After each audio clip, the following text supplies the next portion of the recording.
Martin? Thank you, Aaron. Good morning to you all. It's always a pleasure to be back in this building where I once indeed did lots of productive work. In fact, I did lots of productive work in the castle, too. So it goes a long way back.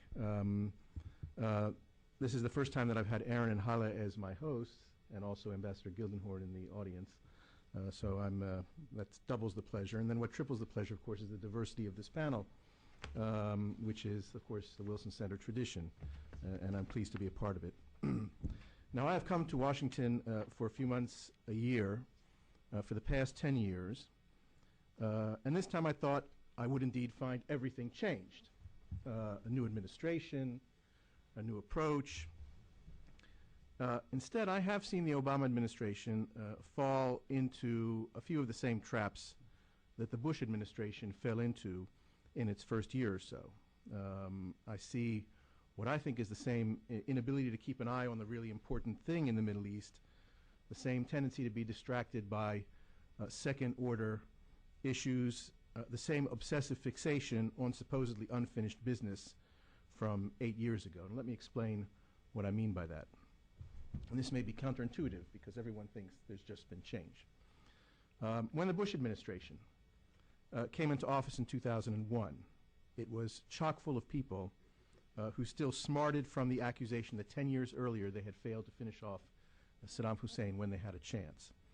And when they returned to the White House and they came up with the idea for the Iraq war, Israelis came to Washington to warn them that the Middle East had changed. And the change was this: Iran posed a greater threat than Iraq. In February 2002, the Washington Post ran a story under this headline: Israel emphasizes Iranian threat. And this is how that piece opened, and I quote it. As Prime Minister Ariel Sharon arrives today for a White House visit, Israeli officials are redoubling efforts to warn the Bush administration that Iran poses a greater threat than the Iraqi regime of Saddam Hussein. End of quote. At the same time, Natan Sharansky, who was a cabinet minister, said, and I quote him, "We and the Americans have different priorities. For us, Iran comes first and then Iraq. The Americans see Iraq, then a long pause, and only then Iran." End of quote. That was spring 2002. Now, the Israelis, of course, were right. Iran should have come first. But because Iran was neglected, Iran became the primary beneficiary of what the United States attempted to do in Iraq. And because the United States later became mired in Iraq, the long pause that Sharansky referenced continues to this very day. Now, the Obama administration is making the same mistake. It, too, is locked in a decade-old fixation, the peace that almost was. The sword that Bill Clinton almost pulled from the stone at Camp David in 2000. He waited too long, he ran out of time, and the Democrats were pilloried for the missing piece for years to come. And now they want to redeem themselves by trying it all over again. And again, the Israelis are coming and saying, you're getting distracted by a second-order problem, focus on Iran. And it's to no avail. The Obama administration, like the Bush administration, tells the Israelis that if we do this other thing, why, of course, Iran will be easier. And here is Obama, and I quote, "To the extent that we can make peace between the Palestinians and Israelis, then I actually think it strengthens our hand in the international community in dealing with a potential Iranian threat." End of quote. And notice the word potential, as if Iran were not a threat already. This is deja vu all over. Israeli prime ministers show up at the White House pleading about Iran, and presidents tell them, sure, but first let's do this. It'll make it easier to deal with Iran. But in reality, it doesn't. And Iran gains more time, and Iran actually benefits from the failure of the misplaced effort. And Israelis begin to wonder whether soon it won't be too late. And given Iran's agenda in the Gulf and beyond, Israelis begin to think that Americans have an attention deficit disorder when it comes to focusing on their own strategic interests. So as you'll gather, I actually don't see a lot of difference in the approach of the Bush and Obama administrations, except this. I mean, the Democrats must be even more fixated because they're trying to do what they failed to do in 2000 against more difficult odds, more difficult by, I think, an order of magnitude. The two-state solution, I think, is more challenged today than in 2000 because there is a new Middle East. It's just not the new Middle East that the United States had hoped for. Now, the least dynamic, I won't say the least, but the least dynamic of these obstacles is the settlements. There are about 260,000 settlers in the West Bank, excluding Jerusalem. About 70,000 are outside the major blocks that everyone assumes would be annexed to Israel in a territorial swap in any final status agreement. It's not a small number. But this isn't a dramatically different situation than the one faced by the Clinton administration in 2000. The settlements parameter hasn't changed a lot. And in fact, one could argue that with the removal of Israeli settlers from Gaza, that dynamic is even improved somewhat. The real deterioration has been elsewhere. Ziad alluded to it. I think the first is the dissolution of the Palestinians. I'm not going to belabor the obvious, and Ziad covered it, that the West Bank and Gaza are now under two mutually antagonistic Palestinian factions. This wasn't the case 10 years ago. And it doesn't just raise the question of who speaks for the Palestinians. It raises the question of who are the Palestinians. Are they one people or are they several peoples? And can their problem be fit into and contained in and resolved by a Palestinian state in the West Bank and Gaza? Now, the impression of one Palestinian people was created by Yasser Arafat, and obviously the world prefers to imagine the Palestinians as a potential nation state, like Israel, to create this very tidy symmetry, to make the conference resolvable in this Solomonic division of the land. But what if the unity was a false impression, a moment? What if there are Palestinian peoples in the plural? One in the West Bank, another in Gaza, still another in Israel, yet another in Jordan, one or more scattered elsewhere, living widely divergent realities and with widely different priorities. I'm reminded of a story about the late historian Albert Hourani, who wrote a bestseller, which was entitled A History of the Arab Peoples. And someone asked him, why peoples in the plural? Why not the Arab people or the Arab nation?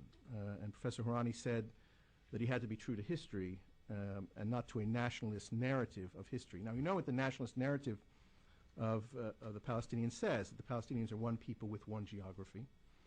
But what does their history tell us? I think thinking about Palestinian peoples in the plural certainly would explain a lot of paradoxes. It would explain why the West Bank pretty much shrugged off the Gaza war. It would explain why Palestinian Arab citizens of Israel reject Avigdor Lieberman's idea of drawing the borders of a future Palestinian state so as to include them in it. They would rather remain Israelis, thank you. It would explain why West Bank Palestinians don't want to assume the responsibility for Palestinian refugees by insisting on the right of return of their own ostensible countrymen to another state, the state of Israel.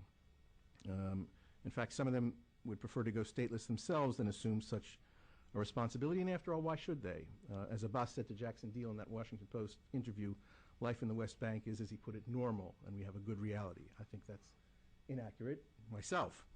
But better 70,000 Jewish settlers on the hilltops than the potential liability of having to absorb untold thousands or millions of those other Palestinians from refugee camps in Lebanon or elsewhere. Now, the international community, the Europeans, and the United States want a Palestinian state to solve the Palestinian problem. Now, remember when the international community mandated the creation of the State of Israel, the Jewish state, in 1947, it wasn't to deliver self-determination to a mere 600,000 Jews living in the country. It was to solve the Jewish problem, the problem of the millions of displaced. And I think the same holds true in the international consensus for the Palestinian state.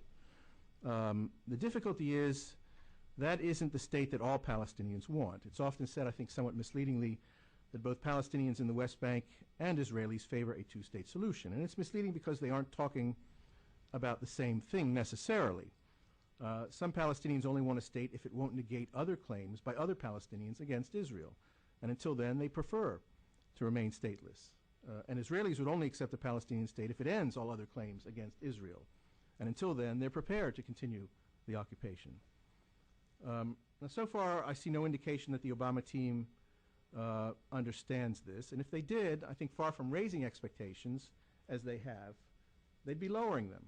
First, they'd stop talking nonstop about the two-state solution, because the perverse fact is the droning on about how a Palestinian state is in the U.S. and Israeli interest has persuaded a lot of Palestinians that it can't possibly be in their own. I think Netanyahu's refusal to mention it is probably doing more to revalidate it in Palestinian minds than Obama and Hillary Clinton saying Palestinian state half a dozen times daily. And second, they would stop talking about how urgent it all is. Martin Indyk was interviewed the other day, and he said he was told by one of Obama's close advisors that the president, quote, would like to see a breakthrough not within his first 4 years, but within his first 2 years, end of quote. Now, Aaron, I guess, knows best, but I think expressions of urgency just raise the asking prices all around. And it's why Obama's already been rebuffed by Netanyahu on settlements, by Saudi King Abdullah on a normalization gesture, and by Abbas on doing anything.